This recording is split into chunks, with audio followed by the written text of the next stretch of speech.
Hi, everybody. Good turnaround Tuesday to everyone. I think the dollar's getting overdone to the upside, and I wouldn't be looking for any kind of crash in here, but I don't know why we can't pull back to 98.20. So I'd be careful about being too bulled up on the dollar right here. Interesting action in the end so far. Uh, Last night's strength, we were unable to take out this 110 high. Looks like it might be a failing rally. This could be a turnaround Tuesday trade, maybe a scalp if you're not looking for a lot.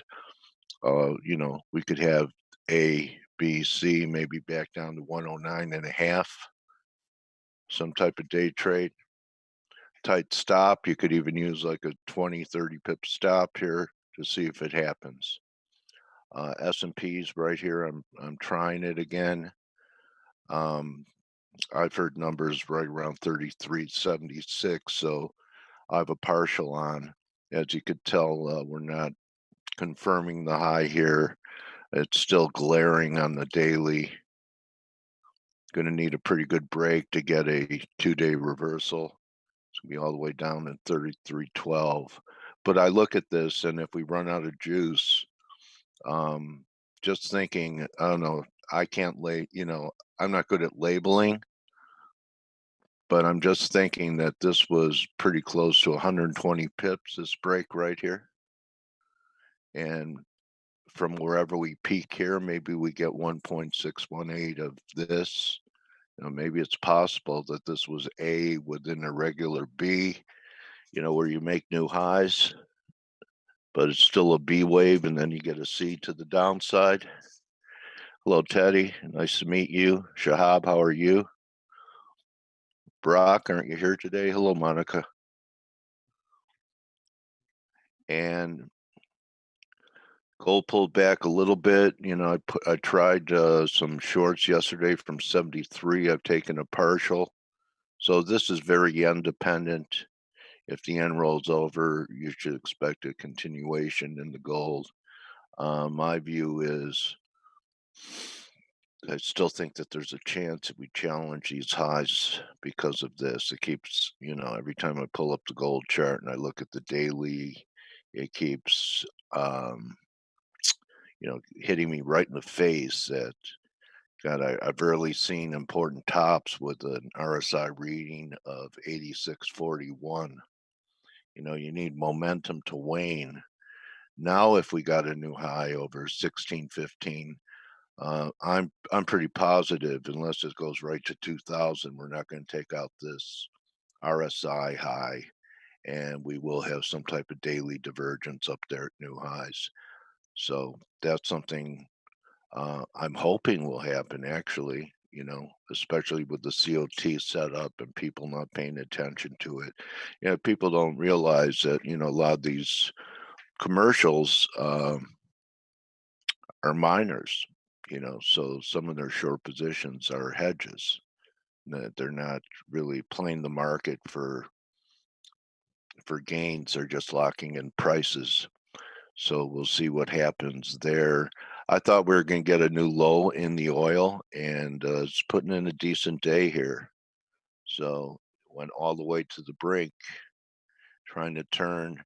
I'll be patient. I'd like to see one more new low before I attempt it, especially for getting close to where the S&P may correct. I don't know, for 15, 20 minutes or so. What do I do with the Euro USD? I look for down here, maybe look for some type of day trade. I don't like to buy it when EG looks negative to me. Okay. That Shahab, that kind of stacks the deck against me. So I'd rather see, euros down 7 and pounds up 16. I'd rather see it reversed for me to want to scalp alongside of Euro USD. Do you understand? Hi, Brent. How are you? So when EG is negative, I feel like I'm really fighting the current. But say, for example, euro was down 7 and the pound was down 27. That would be okay. So I do nothing with it. In fact, I want to see what EG looks like at new lows, in fact, right? So maybe not new lows, but see what it does here.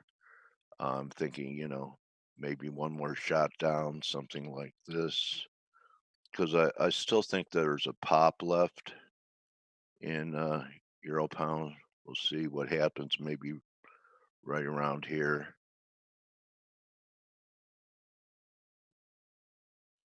See what happens there and look at 1 hour. Yeah. So I hope that answers your question. I do nothing with it. It's okay to do nothing. And remember the example, and I'm going to bring Blake on in case there's news, that a lot of people, and some people are very good at it, portfolio type trading where they have, 5 to 10 different positions working. I'm telling you guys, it only takes one, and it's not a theory because I watched guys on the floors that never left the same trading. If you're in Europe, you call it a ring. In the US, we call them pits. All right. They never left the same trading pit for their whole career, knew that market like the back of their hand, and they didn't have to diversify into their instruments. So I heard an expression that if you can't remember the last price of what you trade, you're trading too many things. Write that down. Okay. So I think you're better off, especially if you're fairly new, to narrowing your focus.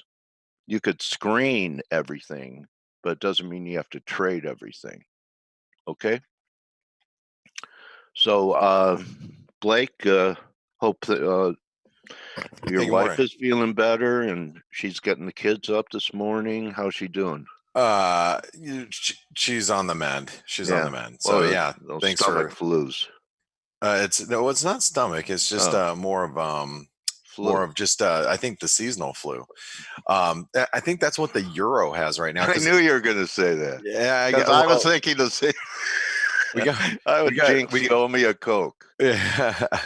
um, we got questions from some people like, hey, what do we do with the euro here? The euro is just continue. It looks like we're going to take these lows out. I mean, remember the head and shoulder pattern really completes down here at 108.80. Uh, like I said yesterday, it looks like it's going to give us an overshoot. But the problem with the euro is there's no rally to be sold.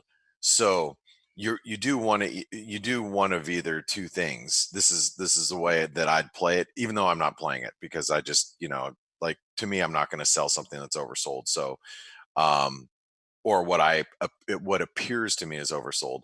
But if you think this is just a one-way ticket, then you either get short, put in a tight stop, or like above some recent highs, like in this example, like maybe stops above today's highs, which is 920. I mean, you're only risking 15 pips, or you just get out of the way. And I choose to get out of the way. I'm more of the I tend to be more conservative when we're in a strong trend. That's what I do. And then it doesn't make it right or wrong. I tend to be a little bit more conservative when we're in a strong trend. So, like I said, I tend to just stay away from situations like this. But the euro is, I mean, the threat of a break through this support, I think, is quite high at this point. Because I mean, look how weak it is, Dale. I mean, it's just nonstop hitting it with the ugly stick. It's like the new POS or the piece of cellophane. Um, but yeah, we continue to be oversold, but we can be more oversold. So, that's that's my 2 cents with the euro. Today we do have the quote unquote Humphrey Hawkins testimony, which was coined that after the late Alan Greenspan, but uh, you know, the wait a second. Hey, coach, are you still here? I am. Good morning. Hey, I am. yeah, hey, Alan Greenspan, he passed away, didn't he? No, he's still here. I It think was I think he's Volker. still with No, us. Volker did. Alan Greenspan's Yeah. still around. Yeah, I was thinking to myself when I said that, I'm like, hey, wait a second. Alan Greenspan is still alive. he carries a lighter briefcase now. I'm sure he carries a lot lighter In briefcase. fact, his wife does I at will. I will tell Newsagent. you. I'll tell you a story from. The briefcase I was. indicator. You guys know that Kevin Ferry that used to be on CNBC for, uh, you know, 20 years. I see him up at the wineries whenever I go to Napa. He told me a funny story once about Alan Greenspan and about the gist of the story is he stinks really bad and smells like cigars and body odor, and nobody wanted to sit with him or around him. Like no one. Everybody would avoid him like the plague. A bit He's like Steve then.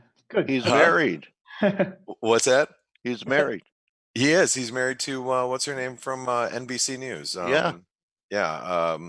The I can't no. think of her name, but I yeah, I want to say it was Corky. You know. yeah. Oh, she has some. Corky Romano. No, she has. You'd have to Google it. But anyway, I know. I'm not going to do that with you right now. But he's not. He's not. He hasn't passed away. I'm sorry. I was Yeah, thinking it's all Vogel, right. and it's you know when you get up at Volker, the 4 o'clock in the liquidator, morning. finally was liquidated.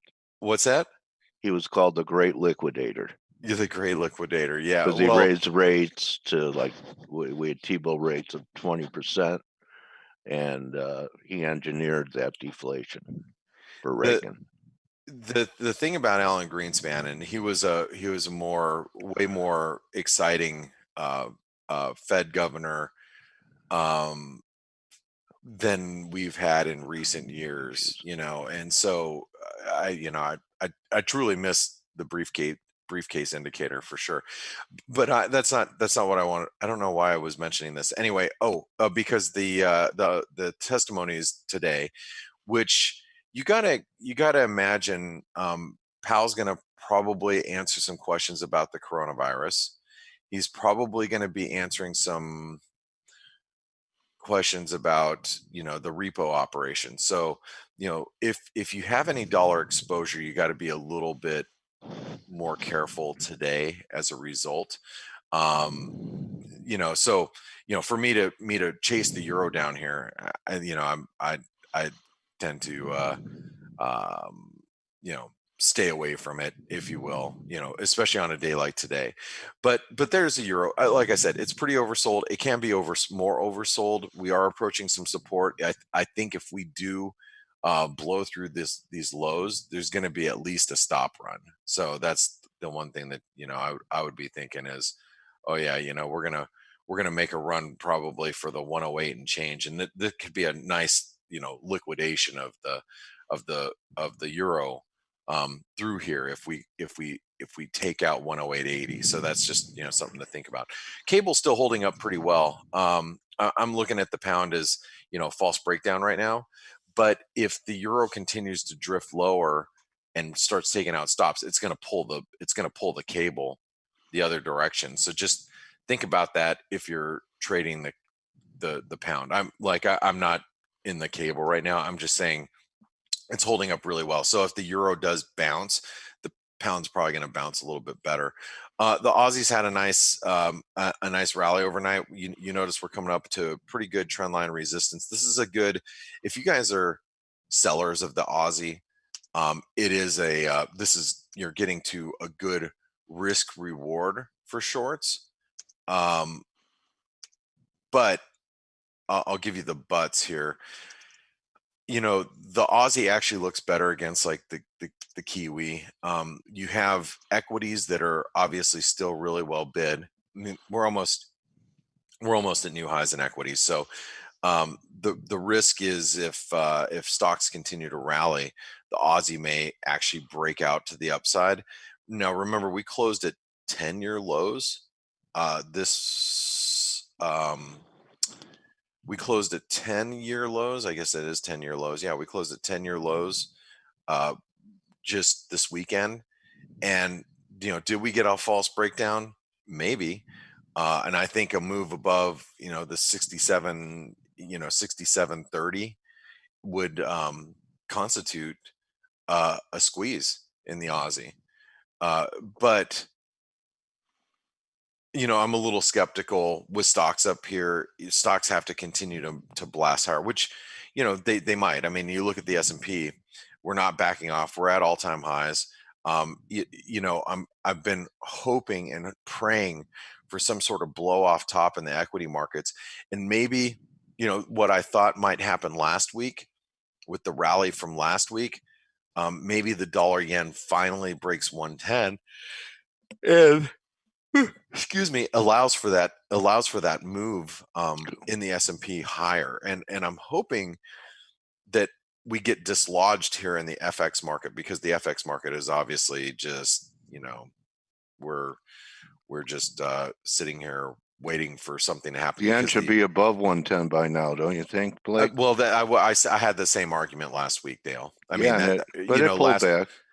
Last week I looked at remember, the dollar yen was up there twice, 2 nights in a row. I think it was a week ago Wednesday night, and then Thursday night. Was it? Maybe it was Tuesday. No, it was Wednesday and Thursday night. Wednesday and Thursday we sat up here, up at 110, and I'm like, okay, tonight's the night. Tonight's the night we're gonna break out. And I know it's gonna happen when I'm sleeping. And then, I'm going to get up and we're going to be trading at 110.50, and it didn't happen. Then the next night, same. Well, same during our situation. meeting, you said yesterday that the banks were coming in collaring at 110. And buying at 108. The banks. The largest pension fund in the world. Oh, okay. Which is the if you guys, it's the teachers union, and it's the CalPERS, Japanese government pension fund. Oh, that one. Okay, yeah. They're the largest pension fund in the world. They're selling 110 and buying 108. So this was their last move right here. Mm-hmm. This is their last move, and you guys may not have known that. I don't think I mentioned it on the webinar. I just talked about it in the chat rooms. So if you're a Forex Analytics subscriber, you heard the conversation why 110 was a big deal. And but the thing is we had a Japanese holiday yesterday, so I was thinking, okay, maybe they're going to blow through the 110 level, but they haven't yet. Excuse me. I'm sorry. I'm just yawning a lot today. So I still think the 110 is a big number. And obviously 109.50 is a big number. And I've referenced both of these areas, and I think both of these areas, this is your breakout here or here. And what you have to do, in my opinion, is you have to exercise enough patience at this point in time to wait for the breakout, or trade the range. Sell it at 110, buy it at 109.50, or wait for the break higher or lower and then take that trade. And that's what I'm waiting to do. I'm waiting to see what happens here. And I do think the 110 is going to break because of equities. Because equities are so dang strong at this point, it seems to me that it's likely that we're going to break higher, but I'm not convinced until I see it. It's kind of like the old war cries. Don't fire till you see the whites of their eyes. Well, same thing with the dollar yen. Show me that it's breaking out, and I will then at that point in time take action. I'm not fiddle faddling here in this range, because it's very whippy, and frankly, it's just not going the way I thought it'd be going right now, being that stocks are at all-time highs. Why aren't we breaking through 110? I do think it's going to eventually take off, because I still think that stocks have some sort of blow off top that is going to occur, whether we're in the start of it right now or whether it happens here in the next couple of days. I still think that equities are going to continue to rally. So I think that the dollar yen is getting closer to breaking higher. Obviously, if stocks turn lower, then we'll start focusing more at the 109.50.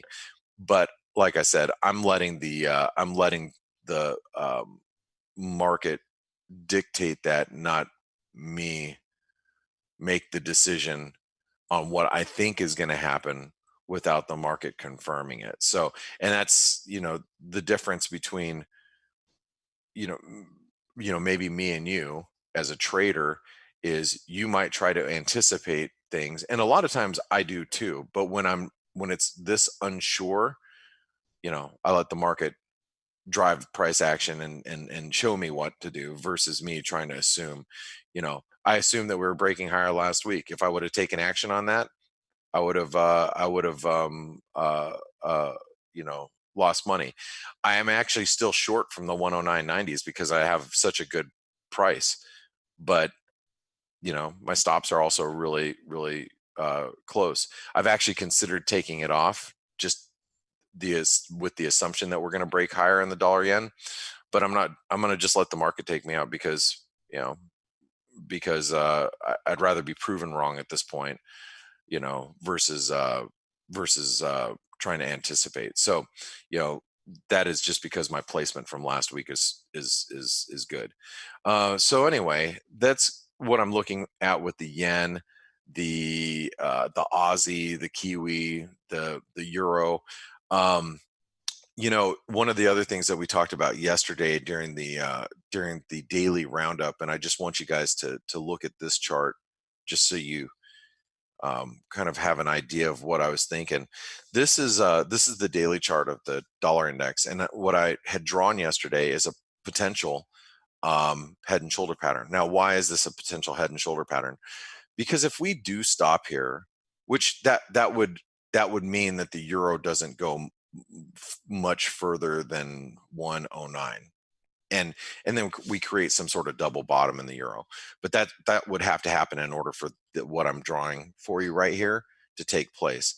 The reason why I think this could be a head and shoulder pattern, but I won't really be confirmed until we are down, probably down here. So if we get down below like 98 and a quarter, then I would start really pounding the drums as far as a head and shoulder pattern goes. But it might be a complex head and shoulder pattern just because of the neckline being a diagonal line, and the shoulders would fit that as well, roughly. So if we end up forming a top here and not hitting new highs in the dollar index, you've got to be careful of a possible head and shoulder reversal. Again, that's not even my real base case. That's just something that I'm keeping an eye on regarding the dollar, because I don't trade the dollar index per se. I trade all the majors, but I use the dollar index more as a guide for myself. And so when I'm seeing what I'm seeing here, that's one of the things that makes me skeptical about trying to chase the euro lower at this stage in the game. And I did talk about the S&P. Yeah, I did talk about the S&P. Somebody had asked a little earlier, so I'm just going to address it. What do you do with the Kiwi down here? The Kiwi is in no man's land for me. Last week we had this really tight range, and then with the euro breaking down, the Kiwi actually started to follow suit lower. The Kiwi actually looks a little weak here, and you can really see the weakness in the Kiwi due to the strength in the Aussie New Zealand. But also keep in mind that with New Zealand, okay, we have the rate statement later on today. So this rate statement is going to be, it's obviously going to be a bit of a market mover. And so you have to be a little careful trading the Kiwi. Like I don't want any Kiwi exposure going into the RBNZ. And it's the New Zealand has seemed fairly insulated from the coronavirus, but I'm wondering if they're going to start citing the risks of the coronavirus due to their exposure to China. And so, or might actually end up opening the door a little bit for potential um, negative rates moving forward, like, kind of open that possibility again, like he did mid last year. And so, if that's the case, you got to be a little careful with longs down here. Um, Obviously, the central bank could actually come out and not reference the coronavirus at all, and then that would be seen actually as more of a bullish development for the Kiwi. So I really don't know what to do with it at this point. And we're in between fibs, so we're in between the 618 and the 78%, retracements, which doesn't give me much reason to be a buyer at this stage in the game. So, or buyer or seller at this stage in the game. I'm not feeling it, if you will. So I hope that overview kind of helps you out a little bit. Remember, we do have the Humphrey Hawkins testimony today, and I will be with you 4 hours from now with the daily roundup webinar, and giving you an overview of kind of what's happened with the FX market. Watch out, the euro is actually testing the 109 level right now. So with that being said, I'm going to pass it over to my colleagues, Steve and Stelios and Dale. And good morning, guys. Good morning, everybody. Mike. Good morning, sunshine. Good morning, sunshine. Yeah. Yeah, I was And by the way, Dale, today we've got your heavy rains that you had yesterday. Oh yeah, we got that's them. yeah. They made their way. I'm from your California to weatherman, Arizona. Blake. I'll always let you know what your weather's the next day. Thank you. Thanks for giving me the heads up. Because I'm strategically located for that. All right. Well, guys, have a great day. Remember, if you haven't tried out Forex Analytics, it's a perfect time to do so. It's $1 for 10 days to try it out. Make sure you download the app when you do it, and visit our webinar sponsors, Forest Park FX, when you can. So thanks, everybody. I'm going to pass it over to you guys. Good hunting, bro. Thank you, Blake. Thanks. See you guys. Good morning, guys. How are you? Hey, so Good Steve. morning. Hey. Lovely weather here in Athens. Glorious sunshine and high temperatures, so it's good. Spring's early. Yeah, maybe. I don't think it's here yet. It's just a few good days. I mean, but yeah, we're Okay. getting closer. You have to be We're even a getting closer. contrarian on the weather. All right. The glass is half empty, even on the weather. All right. I don't see any numbers out of the US in 2 minutes, so we don't have any pressure to go to that. Okay. Right. What have we got? Clearly, the main story is still the coronavirus. Markets seem to still not pay too much attention to it. Equity markets, that is. For people who haven't been following it too closely, the death toll is now above 1,000. If we believe the statistics that they're giving us, there was a comment some minutes ago from. It says the Communist Party boss of China's Huangguang, whatever region that is, says that the coronavirus situation in the city is still very severe. So we're kind of getting mixed signals. I hope that I'm wrong when I say that I think the real numbers are not being reported. I really do hope I'm wrong, but it's not something we can dismiss, that's for sure. And the markets seem to be dismissing. The Chinese ever report any real numbers when it's something unpleasant? Yeah, that's a good question. Data-wise, we had some numbers out of Australia. Home loans better than expected. Business confidence worse than expected. Overall, not that much. We did have some interesting numbers from the UK. Bad manufacturing data, right? Yes, but GDP was better than expected. So year on year now it's 1.1%.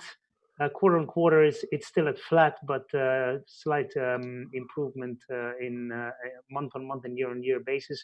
But industrial production, manufacturing production still worse than expected, and it kind of makes sense with everything that's surrounding Brexit. And still, we do have Brexit now, but we don't know what the details are going to be in terms of trade balance, deals, etc. So this is still weighing on the UK economy and on leading indicators, and for sure it's going to weigh on it for months and months to come.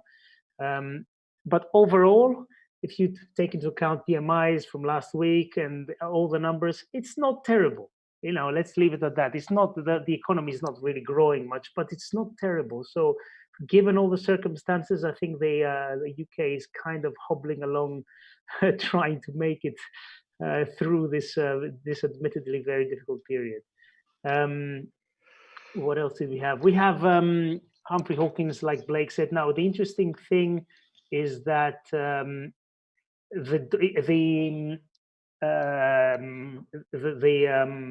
should I put it? The text has been released of the testimony. Obviously, there's I don't know if there's going to be something more than that, but basically they have Jerome Powell is kind of opening the door to rate cuts, because he will mention the coronavirus and how it's a new risk to the outlook. Yeah, it's the new 16th mandate of the Fed, fighting infections and diseases. But they started with price stability. They've now assumed another 12 roles. Every single one of them has to do with bailing out politicians. And the only actual mandate that they've completely abandoned is price stability. Makes sense. Yeah, but you have to admit that this will have an effect on global trade, the global economy, and the U.S. economy in particular as well. So it's going to affect their mandate on price stability. Inflation theoretically is going to affect that. So he kind of has the obligation of mentioning it. So what else is happening? That is probably it for now, I think. Anyhow, there is no question that the next move from the Fed is going to be lower. I mean, we said that, I don't know what the trigger is going to be, but, I think they've made it more than clear that, they're not going to be hiking no matter what. So, it's staying where we are until we move lower in rates. Yeah, and the market agrees with you. We're pricing one full cut before the end of the year by November.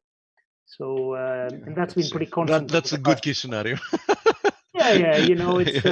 I think it's relatively fairly priced, and if you put a gun to my head, I think they're probably going to come earlier. But I think one before year end is probably right. So, if things go smoothly, because if things start unraveling, then it's going to be, oh yeah, consecutive rate cuts. Yeah.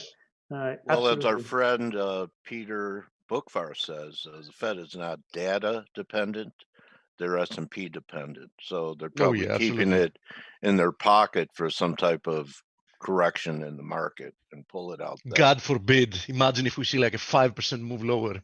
Yeah, the last one was about 4, right? 3 or 4. Yeah. Yeah, I think they'll pull it out with a 10% correction. Don't you? With a what? Sorry, I don't think they'll wait that much. Yeah, I mean, if it happens in our lifetime, I think. Anyway. Yeah. True capitalism. Yeah, if the plunge protection team can't hold the market on a certain correction, that's when they'll do it. Yeah, we have the most messed up market environment probably ever. I mean, we've inverted the pyramid in almost everything. Imagine, Dale, you are an old trader, investor. Yeah, Imagine that for decades people were buying bonds to get a return, a yield, right? Yeah. And they were buying stocks to get price appreciation. Now people are actually buying stocks to get a yield, and they're buying bonds to get price appreciation. I mean, everything has been inverted. I remember talking about that when I was having lunch with Jesse Livermore. Back in your days. He called you old, Dale. I'm not going to forget that. You were actually his mentor.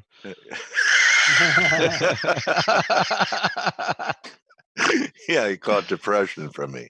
All right. Anyway. Okay. Anyway, looking at S&Ps, do you remember what Greg had for possible upside target before the correction? I think it was in the 70s. Yeah, I think it was in the 70s as well. The 71 is 13371 is the 127% extension. Yeah. of this little correction, and then the next upside is the 161.8 of Okay. that one, which comes at 34.14. Yeah. Nasdaq today actually yesterday Yeah, made new high. reached my target, which was the 161.8% extension of this triangles range. And look at Steve's chart on the bottom, everybody. That red line on the RSI. Oh yeah, big divergence here in the RSI. Big. I mean, previous I reading don't know was how much longer it could ignore like these at 82, divergences. and we now have an RSI at 70. So from 82 to 70, Yeah. and we've actually moved substantially higher. So I'm pretty sure that the next correction lower is going to come without invalidating this RSI divergence, because as you mentioned, it's quite profound. So I'm looking at these prices in Nasdaq as a possible pullback area. And as I said, the two areas I'm looking in the S&P is the 33.71 and then 34.14. Now, even if you look at the market moving stocks, some of them have completely gone parabolic, with Microsoft being the most extreme case, following, of course, the nut move from Tesla, because Microsoft, believe it or not, Dale, has gained 18% in 11 trading days. And that is after already having produced this type of a move. So, there are no upside targets anymore. I mean, I've exceeded all the possible upside targets. So it's just, monitoring this vertical move and seeing where it can, possibly top out. So, we already had like the crazy move from Tesla, which has already, blown up in an extent. I mean, we've moved substantially lower, and by looking at the chart, I do think that Tesla is probably going to move even lower from here. I mean, it topped out there at 970. We're currently trading $150 lower, and I think it's quite likely to see big move to the downside following this. Apple is also it hasn't produced that last parabolic move that Microsoft has, but it's It looks heavy to me.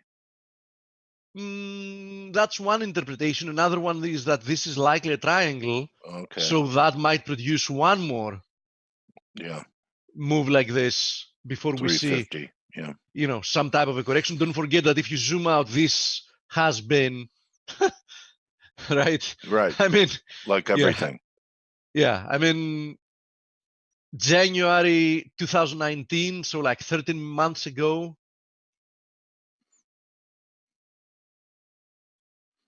Since then, we've produced a 113% return.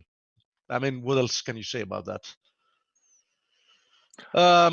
So yeah, it's like, we're partying like it's 1999. Exactly. We're partying like it's 1999. Exactly as you said it. So it is what it is. And, keep monitoring until, something changes. Of course, they don't want anything to change, but at some point, something is going to be ground shaking enough, for things to start moving. Now, going to the questions, we have a question of what's happening here with the pound. There were two scenarios here with the pound. One of them was that, we would break out from this triangle and move higher. The other one was that this triangle was, B. So I said that if that was the case, which, we've broken below it, I would expect a move towards like 127, 127.50 before seeing continuation higher. So, this is the scenario I'm looking for. A move towards the 200 daily moving average, or perhaps even a little bit higher. We have another confluence of supports a little bit higher, closer to 127.50. And then we can expect perhaps a continuation higher. So that's what I'm looking for in the pound. So in the short term, I'm expecting more weakness here in the pound. But, I still believe that, further upside is likely following, a move towards these areas that I already indicated. Now, having to do with the euro is clearly, in the defensive. It yesterday completed the head and shoulders formation that we had indicated up there. about to retest the multi-year lows, which are at 1.08837. So, clearly it remains heavy. Now, as I've said multiple times, would I be selling Euro USD just because it's in a downtrend? The answer is no, I wouldn't. And the reason is because we've been in a prolonged downtrend and we've managed to produce less than 8% return in 1.5 years. So, it remains in a downtrend, but I don't think there is any real reason to participate in this. I still think that the next big move, whenever we have some kind of a sharp move, is going to be to the upside, even if it happens from lower levels. I don't want to be short to collect pennies ahead of a probable dollar implosion. So I'd rather let other people being short Euro USD for the time being. I just have no position. I haven't had any position here for the past 1.5 years, and I think it's the best thing I could have done. I'd rather be trading other stuff that actually move more decently than this one. Now, Blake already mentioned the Aussie, but I wanted to indicate here that despite being in a clear downtrend and testing multi-year lows, I'm really not inspired by this downside momentum. So I would refrain from chasing the Aussie to the downside after this move that began above 70 cents. You can already see here the RSI divergence. So I think that if you really want to be short the Aussie or the Kiwi, you'd rather wait for some type of a rebound from here or from a little bit lower and get better prices to be short, either in the case of the Aussie or in the case of the Kiwi. You can see it here. Both of them clearly under pressure, and I do like the possibility for more downside, but as I said, not from current levels. So, my bias is still bearish, but, in my opinion, don't sell down here. As simple as that. And, if you're looking for opportunities to be short, as I've said multiple times, the Aussie against the yen and the Kiwi against the yen probably will be, better shorts once we see some risk off in the market, which, shouldn't take that long, at least to see some type of a correction lower. So, anything like that, probably a nice opportunity to be short. Now, Apple and Microsoft are making up a third of the Dow Jones Index. Yes. And actually, this is also, if you look at the metrics, this is also one sign that we usually see near, bull market tops, when fewer and fewer stocks concentrate so much of the weight of the big indices. Usually that is also a topping sign, and we've seen that happening in an unprecedented way. So you see that like roughly 5-6 companies can move on their own the market one way or another, and they've made up a big part of the rallies we've seen. And usually when you see so much concentration in a few companies, that happens in big market swings. Blues Client, pretty okay. That was referring probably to a chart I didn't join since the beginning, so probably something that Blake or Dale was showing. Gold is going up like a rocket. Not exactly, not today, I mean. Gold has been recently in a consolidation, but yeah, I do think that, from a fundamental perspective, there is no alternative to gold going higher in the years ahead, because, one way or another, um,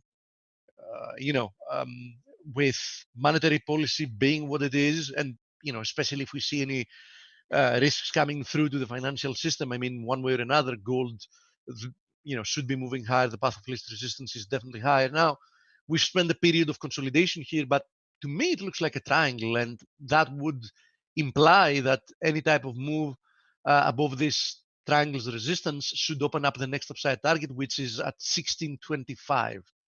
Okay, the 161.8% extension of that correction lower. And if we assume that this triangle proves to be the formation we have at hand, then we can also fib extend this one, which would give us 2 more upside targets, being, let's see, 1632 and 1658. So these are potential upside targets for gold once it breaks out from this triangle. And I think that it can prove rather easy for the market to fulfill those upside targets. I mean, we've seen that when gold really starts moving, it can really move. I mean, it can really produce like a $30 move within a couple of days without breaking a sweat. So that's what I think about gold, and having to do with silver, one and the same. By the way, silver suffered another like flash crash today. For some reason, we keep seeing these type of moves in gold and mostly in silver, and coincidentally, quote unquote, coincidentally, all those flash moves are happening to the downside. Just within the last like 15 trading days, we've had 3 of those. One of them, January the 20th, one of them, January 29th, a third of them today. And, soon after this happens, the market completely recovers this move lower. So, clearly taking out stops or whatever they're doing, this is not normal market behavior. I mean, somebody would say, okay, somebody sold a big quantity, of gold or silver in this case, but nobody that wants to actually sell something and get a decent price out of it would do it like that. So, this is not an investor doing something that makes sense, because that's the easiest way for you to lose money. If you want to get rid of a specific quantity, what you're going to do is, you're going to do it, within a day. You're going to do it like within, a couple of days, and you're not going to be doing it during liquid hours just by, getting rid of it, in one off. Yeah, it always So, happens outside of regular COMEX yeah, hours. yeah. You think it's spoofing? Is that what spoofing is? Like they pull all the bids just so they could get a good price? Is that what spoofing is? That is a likely interpretation. But let's agree to that. It's not normal trading behavior. So whatever it is, whatever they're doing, it's abnormal. And it even happens more in silver than gold. Oh yeah, a lot more in silver than gold. Yeah.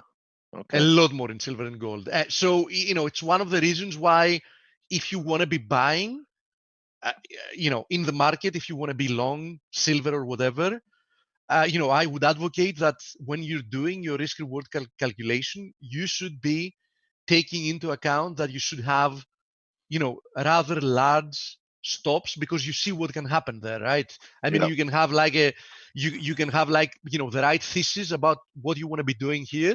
Right, the market wrong the trade because of that. Yeah, and then wake up one day and find yourself being stopped out for a move that lasted like 60 seconds. And then you're going to be out of your position at the worst possible price, just because the market collapsed within 1 minute, and then within like an hour it had recovered completely. Those Ganefs. Yeah, that's you know what a Ganef is? I'm assuming. Huh? I'm assuming. A crook. Yeah. It's Yiddish. So what doesn't change here, though, despite all these spikes lower, is the fact that once we take out this formation, which is, in my opinion, clearly corrective, you should be looking for a move like above 18.5 towards 19 again, at the very least. Now, can we first see another move lower within this formation and then that move higher? Yeah, sure, we can. I mean, I'm not saying we can't, but I'm saying that, one way or another, I have no reason to change my bullish bias. Now, having to do with crude seems to be consolidating here, but I have to admit that so far, this consolidation doesn't look bullish to me in any way. So can end up being some type of a triangle, something like this. That's one alternative. Another alternative, we might see like, some type of a flag being built here. So, crude might remain a little bit stuck for a few more days or like a week or so. But I do think that the path of least resistance remains lower. So as long as we trade below like 55, I think that any rebound is probably best to be sold. I don't see anything bullish with this formation. Now, Palladium, by the way, probably the triangles interpretation is the most likely one here as well. So, you can either trade this range or wait for a breakout, which, might be to the upside, given the fact that we're just consolidating here. Let me see. Crude, we covered that. USD yen, gold we covered. We can have a look at USD yen. Pound yen, sure, let's have a look at pound yen. So, pound against the yen, here it is. This looks like a triangle to me so far. So, first thing I have to say here is that usually, a triangle is a formation that should break in the direction of the previous trend. So that would likely point higher. But, if you get alternatively a move to the downside, that's also going to be a technical development. You can even see here that the RSI has completely flatlined. So that's another indication that, the pair is coiling, and, most likely when we do see a breakout from this tightening formation, we're going to see some type of an acceleration higher or lower. So until that happens, I think that you shouldn't be doing anything with the pound yen. Now, having to do with the other question, which is about the USD yen, nothing has really changed here as well, which is, we can describe it very simply by saying we are still testing and failing to break above multi-year trendline resistance. And as long as that's the case, the risk reward can only make sense if you want to be short, right? Because, buying on top of a multi-year trendline resistance that, has managed to keep price below it by rejecting again and again, any attempt to break above it makes no sense. So you have two positions you can be in here. One, having no position, and the second one being short. Now, if we do break out from this descending trend line resistance and we confirm by staying a couple of days above it, then yeah, I think it makes all the sense in the world for you to be looking, for higher prices. But until that happens, you're either short or neutral, in my opinion. Peter is asking, are we on today? Is that your guest, Dale? Peter Campbell? No, Okay. not today's guest. Oh, perhaps he has confused the dates then? Yeah, Peter, I think I just booked him for the end of the month, the end of March. Peter at MCM_CT. Yeah, Peter. That's March 31st if you look at the tweet. Okay. Okay. So I see we have Brent today, right? Yes. Okay. And he's here. Okay, cool. I'm already in April. He says he got the date wrong. Okay. People ask me when I say next open dates in April, they go, Dale, I might be dead by then.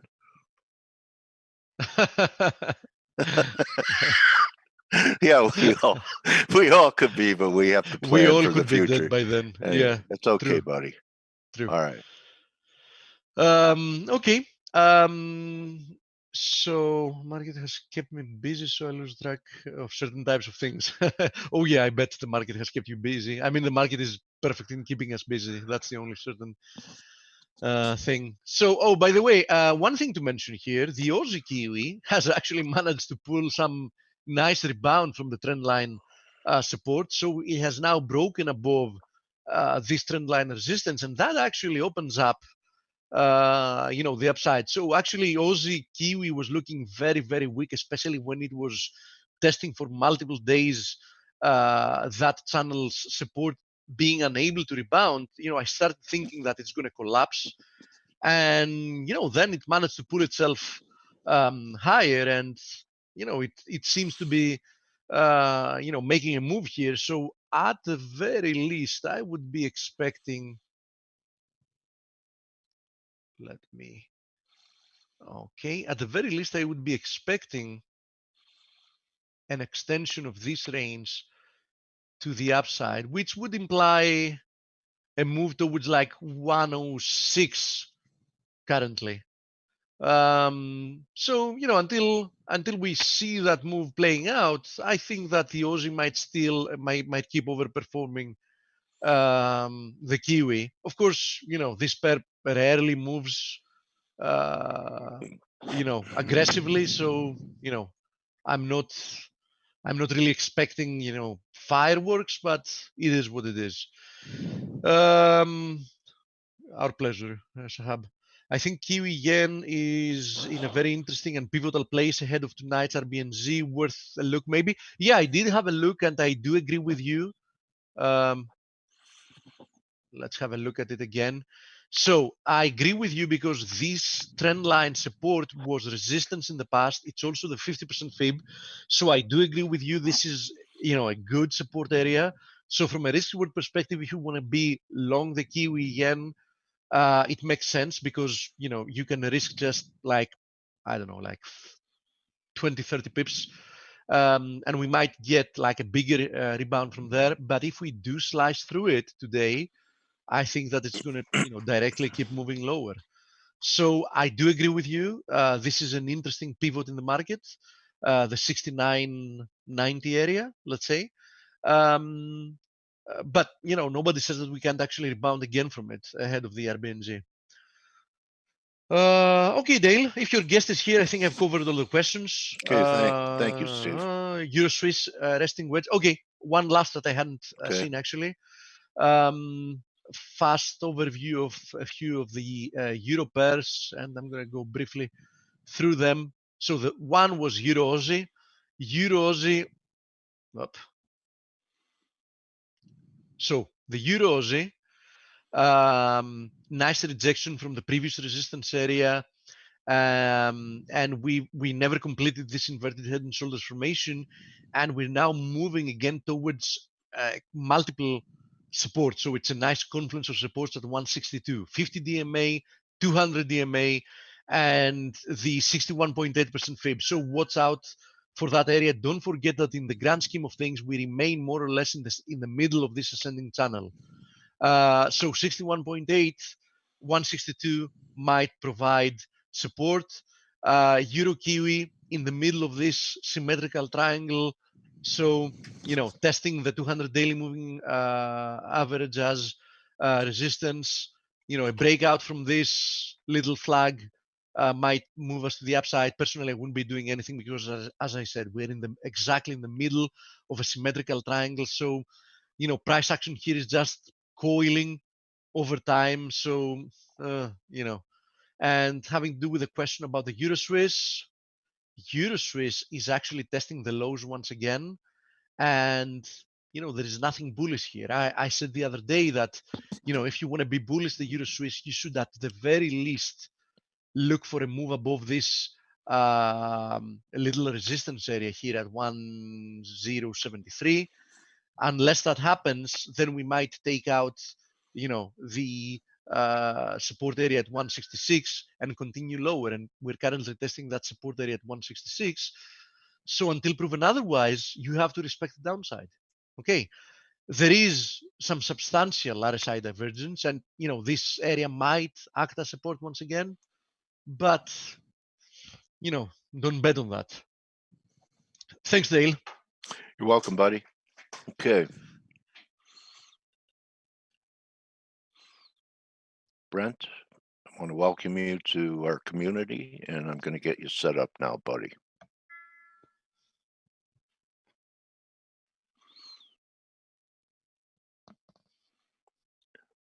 I may have, it's Brent. Your last name, Brent, I may have made the wrong Brent, the panelist. Is it Brent Baraducci or Brent Carlisle? Brent Carlisle I had on last week, right?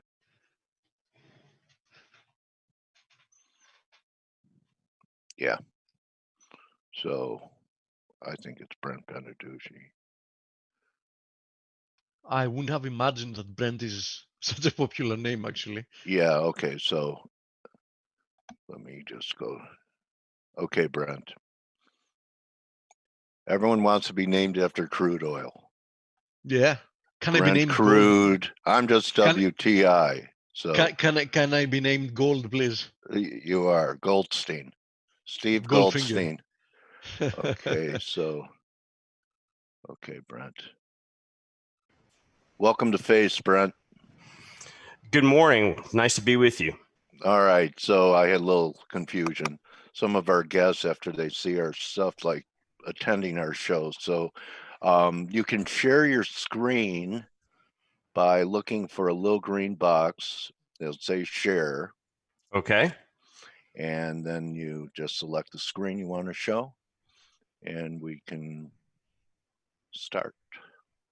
Well, where would you like to start, Dale? You had mentioned you wanted a little bit of background information. Yeah, do you want to share your screen first, Brent? Sure. Do you have a screen to share? It's a little green box on the drop-down menu. Yep, got it right there. How's okay, that? Beautiful, beautiful.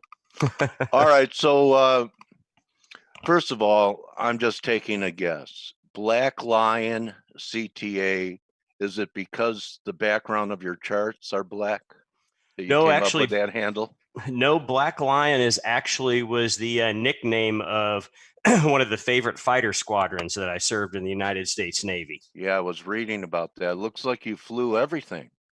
I flew some great platforms. I started out as I spent a year as an A4 instructor after I got my wings, and I was assigned to NAS Miramar, where I flew the F-14 first with Fighter Squadron 111, and then Fighter Squadron 213 that was the Black Lions, and then I had a great opportunity and did an Air Force exchange tour and flew with the United States Air Force for 2.5 years, where I got to fly brand new F-16 Block 50s. So tell me how a pilot, someone, that really had, and I think it takes a lot of courage and concentration. And I'm thinking about how your skills as a pilot might translate into flying in the markets. Why don't you tell us how that training may have given you an edge in coming into this business? Well, where I think it gave me an edge, Dale, was, and I agree, there is an edge there, particularly in the futures markets. I think there's two things. One is the ability to compartmentalize, the ability to turn everything off. I mean, when you're in the airplane, if you're trying to land aboard a ship or you're over Iraq or whatever the case may be, you can't be thinking about what's going on back home, what's for dinner back on the ship. You've got to be able to concentrate and focus on the task at hand. That's certainly very helpful.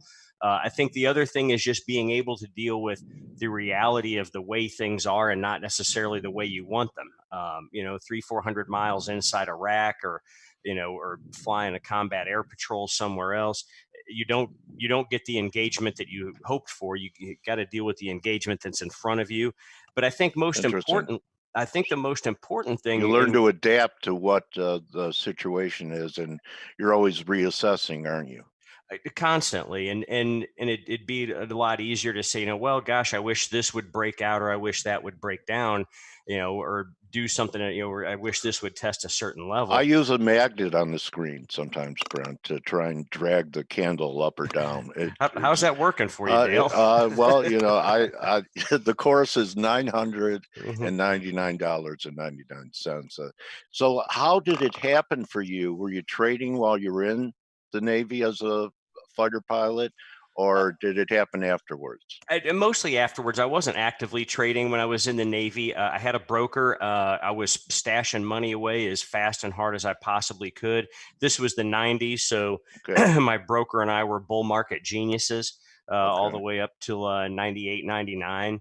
Right. But just fell in love with markets, fell in love with analysis, fell in love with, reading. He'd send me everything on every IPO and loved reading it and just trying to find an edge. and it really started while I was flying. I can remember when we would deploy for 6 months, guys would be, getting Sports Illustrated subscriptions or whatever. And I'd be showing up with boxes of, with stuff like Graham and Dodd security analysis and Larry McMillan's books on options and anything with a workbook to try to learn and get better. Okay. Let me ask you, were any of the books or even live mentors influential to, the process that you're currently using, or helped you break through and give you a new paradigm?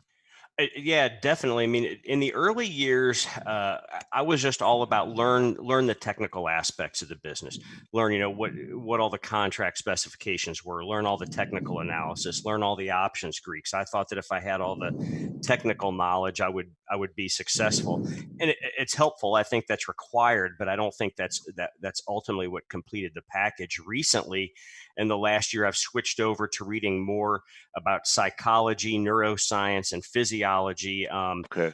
John Coates' book, The Hour Between Dog and Wolf, recently completed Brett Steenbarger's Volume 2, phenomenal book.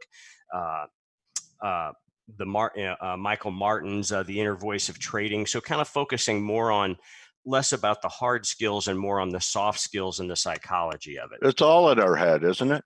Indeed, and I'll be very honest with you, Dale. I did not pay enough attention to that early on, to my detriment.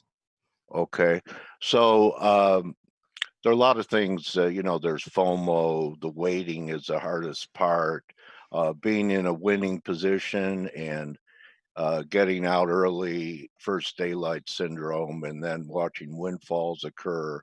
Tell us about what were some of your, I'm better at entries and exits. So we all have our strengths and weaknesses that we bring to the table. What have you really worked on that has made you more effective? Well, I think going back to kind of the Navy days, like I am very good at cutting my losses. If I put a position on and the position doesn't work, I'm out. And if I get nicked up That's for a key. loss, I do that. That is a strength of mine. Okay. Whereas my key weakness is seeing some big move in the market and I'm not participating in it, and the frustration of missing out, the fear of missing out.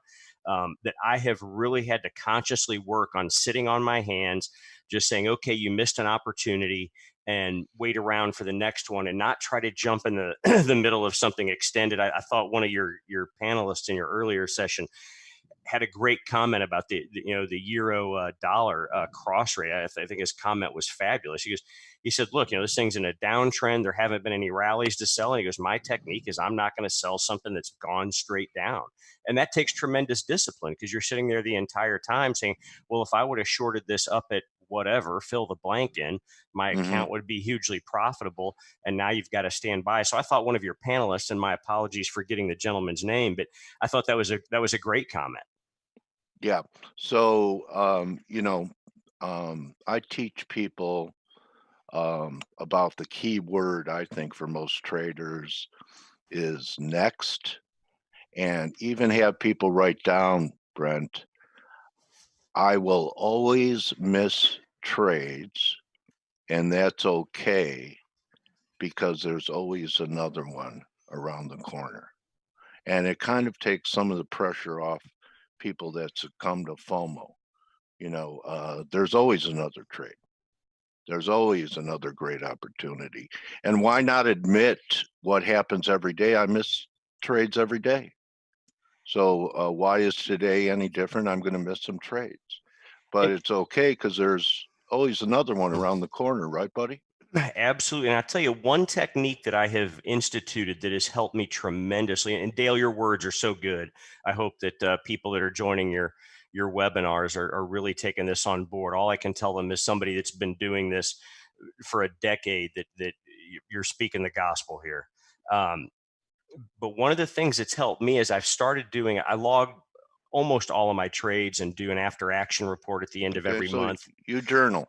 Absolutely. But Okay. this was one that Brett Steenbarger really hit home for me is if a trade, if all of a sudden there's a big move in a commodity or an index or something, and I'm not a part of it, is I will go back and log what happened and what I missed. And that's been so helpful for me, Dale, because even though I might not be taking a profit out of that trade, and in increasing, my account, what I am doing is taking out some knowledge and seeing some patterns and seeing some setups that will hopefully benefit me down the road. So I'm profiting intellectually, not necessarily monetarily. And that has helped a great deal.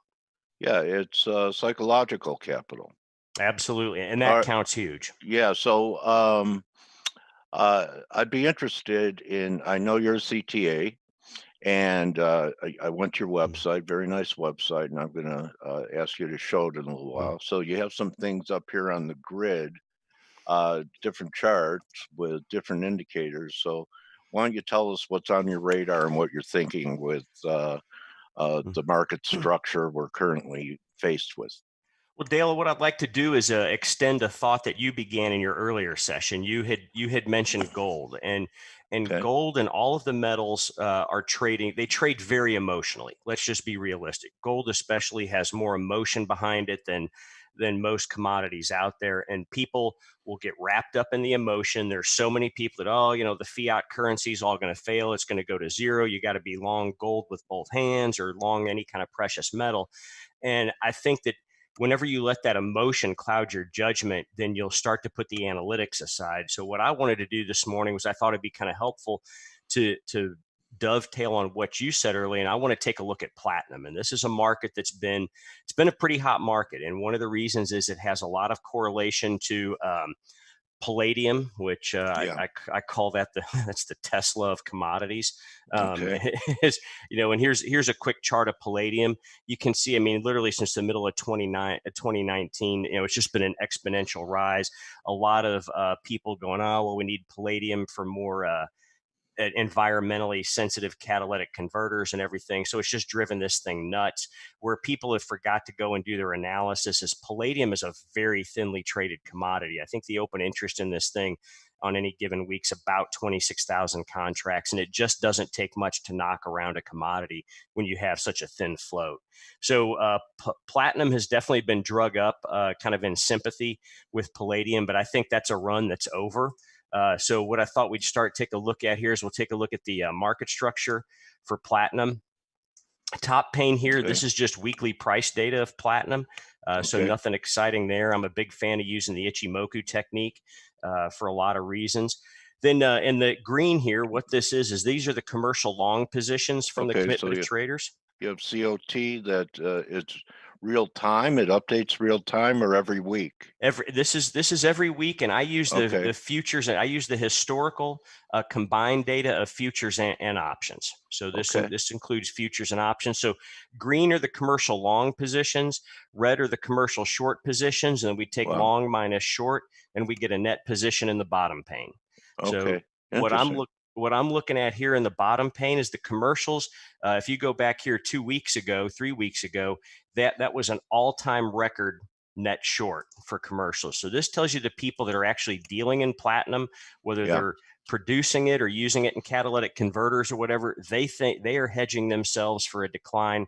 And you can see that's been realized or been starting to be realized. I think it's got farther to go. Something else. You ever find, I used to follow COT religiously, and you always want to be on the side of the commercials and fade small specs or even large specs.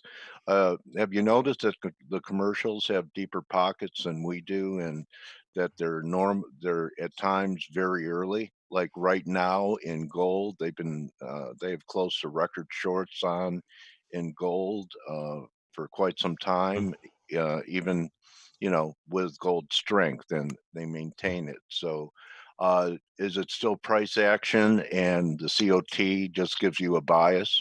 The COT gives me a bias. This Okay. tells me, you know, and this also too helps with the, oh my gosh, I haven't been in platinum. It's had this huge run from 880 to up over 1,000. It's like, stop, stand back. This run is a lot closer to the end than it is. I'm so old. I remember when platinum was 2,000 and palladium was $50. Sure. Yeah. So maybe we're going to revert to the mean the other way. I mean, one of my associates, Steve Volge, looks at those kind of spreads, platinum, palladium, that type of thing. So perhaps palladium's overvalued and platinum's undervalued on a spread. What do you think? You know, I don't trade those spreads, so I will definitely defer to the okay. gentleman on your team. But Okay. I love the thinking, and that's something I commend him for his ingenuity in that regard. Okay. And then So- here we're go looking ahead. at the specs.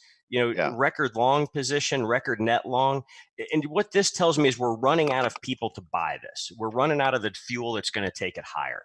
So it's just Okay. not a time to be long. And then Okay. the last thing that I look at is come over here. Now this is daily data in the top pane, and then in the bottom pane, this is the 10-year weighted average of annual seasonality. If you go back and look every year from December into January and early February, you get a nice run up in all the metals. Platinum certainly benefits from that, but that begins to wane here toward the second half of February. So you've got a situation where the speculators have extended this about as far as they can, and you're starting to run out of seasonals. So I think this has been a good short setup. And the one thing just you can take a quick look at, and this is just a very basic chart. This is daily data on a candlestick chart. Anytime you see a nice breakout like this, you know, we came up, we took out resistance, Mhm. and this immediately goes into distribution and fails. That tells me from, you know, years of doing this that the run is over. The trade And now is to the you have short people side. wrong-footed on false breakouts and breakdowns. 100% constantly. So there's a lot of people here that, oh my gosh, it's breaking out. I'm going long. I'm going to ride this up to new highs. And you can see the commercials told you where they were, and the speculators were out of ammunition to drive this any higher, and it just got sold into. We're getting a request. I don't know if you're prepped for it, but Forex Gal's asking if you could show your gold chart. Absolutely. Let me load that. Do you want to look at the commitment of traders or? Yeah, I mean, what you've been looking at Okay. comparatively to platinum and so forth. What you're viewing well, it. it's going to look a whole lot like what we just talked about and what you Okay. mentioned in your earlier session, Dale. Also, Brent, you know, going back to, you know, when I used to update my charts by hand, I remember there being something that's interesting that reminded me of it when you were talking about February, that there was a classic kind of repetitive cycle of a February break in commodity prices. And a lot of important highs in gold were made in February. So just something I remembered in, you know, way back in my cobwebs. Yeah, so this is what we're looking at here. This is the exact same structure. Top pane is gold. This is weekly price data. The green are the commercial long positions. Red are the commercial short positions. We take the long minus the short and we get a net position. And you can see they've really been kind of hugging down here near record short from the commercials. And you can also see we're extended well above the clouds. The clouds are very wide. There's nothing about this that says that the risk reward is biased to go higher.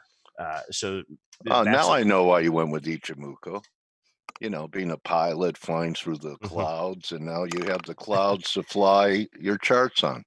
Well, and or then through, huh?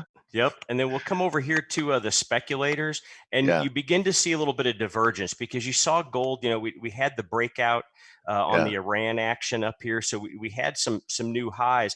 But if you come down here and look at the net positions, and it's very hard to see, Dale. If you come over here, we were net 364, 698. At the next high, we're net 351. Now we're 354. So we're beginning to see some divergence. We're seeing price going higher without the speculators falling through to push this higher. So again, I think we've got a similar setup like platinum. And when you come over here to gold and look at its seasonal chart, just like you said, Dale, you nailed it. You come here to the middle of February and this thing just begins to fall off. And I've kind of drawn the green lines in here. Hey, here's where seasonal strength starts. Here's where it ends. It's moving sideways, and the speculators are running out of ammunition to drive this higher.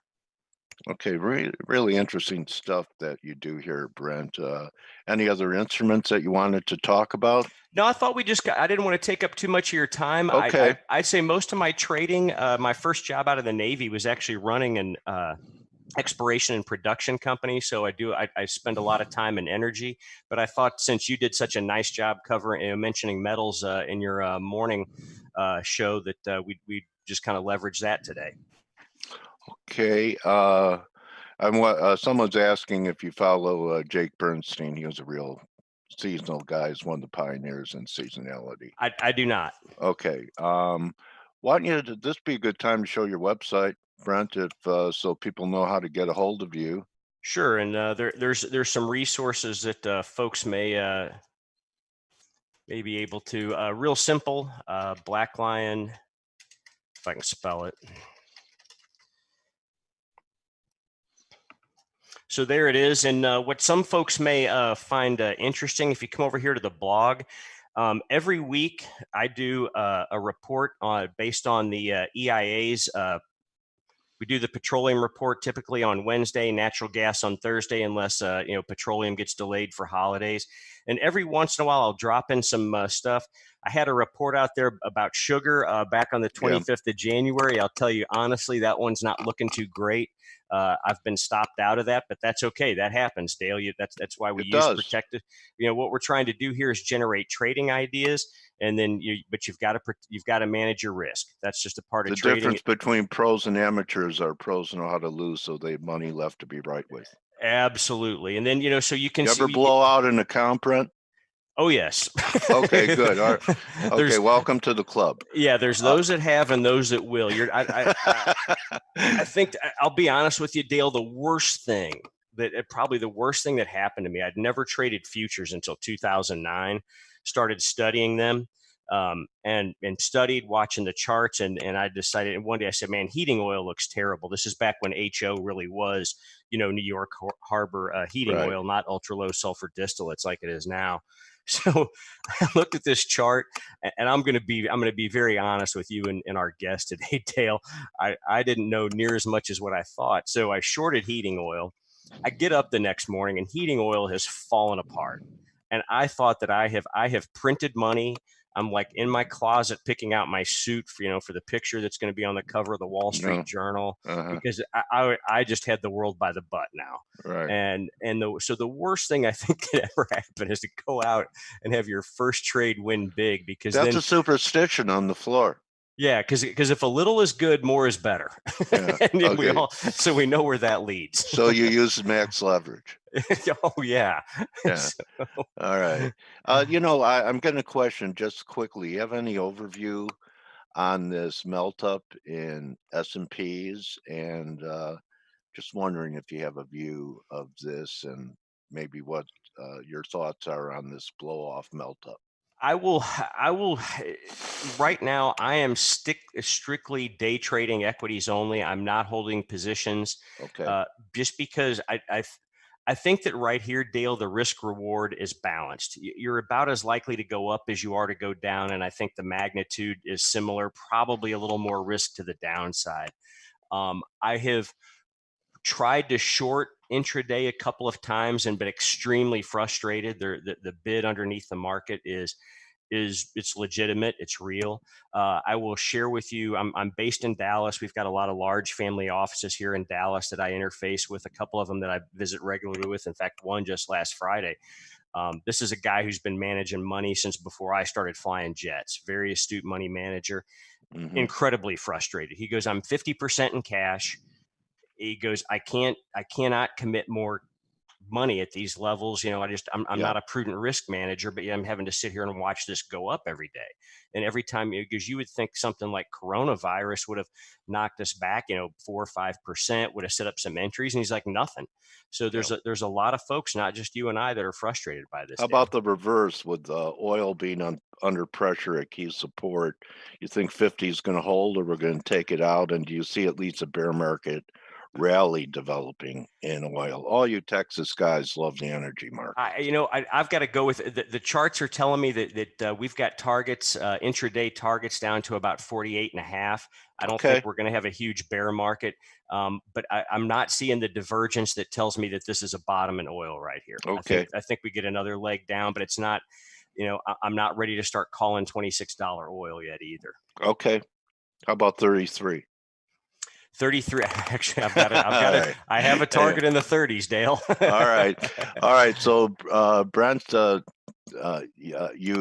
are a CTA, and I read your minimum account size is 100K. Yes, sir. Okay. Any other services that you provide for people that aren't as liquid as that? I have worked with some upstream producers and some folks that get royalty income on some hedging programs. Some smaller scale stuff. Okay. Have made some proposals to banks that have never gone anywhere, but but I'll definitely sit and talk with people on how they can hedge their exposure in certain situations like that. Okay. Well, you survived an interview with me, buddy. You're now my trading warrior brother. You're a warrior anyway. So really a pleasure meeting you. And I hope 2020 is one of your best years ever, Brent. Dale, I sure appreciate you. I appreciate your interest in me and my firm. And if any of your guests would like to reach out to me directly, there's a contact form on the website, or it's just my first name, Brent, at blacklioncta.com. Always love to meet new folks and answer questions. Thank you so much, Brent. Good hunting. And let's do this again down the road, okay? Yes, sir. All my best to you and yours, Dale. All right. Thank you, everyone. Brent Carlisle, and you could find him at his Black Lion CTA, and that's also going to be his website, at Black Lion CTA. So everyone, I hope you have a good turnaround Tuesday. We'll see you tomorrow. Good hunting the rest of the day. See you in members chat. And remember, don't just count your pips. Don't just count your oil wells. Don't just count your Krugerrands. Count your blessings. You're welcome, Forex Skill. Amen. Okay. All right. Take it easy, Brent. Adios.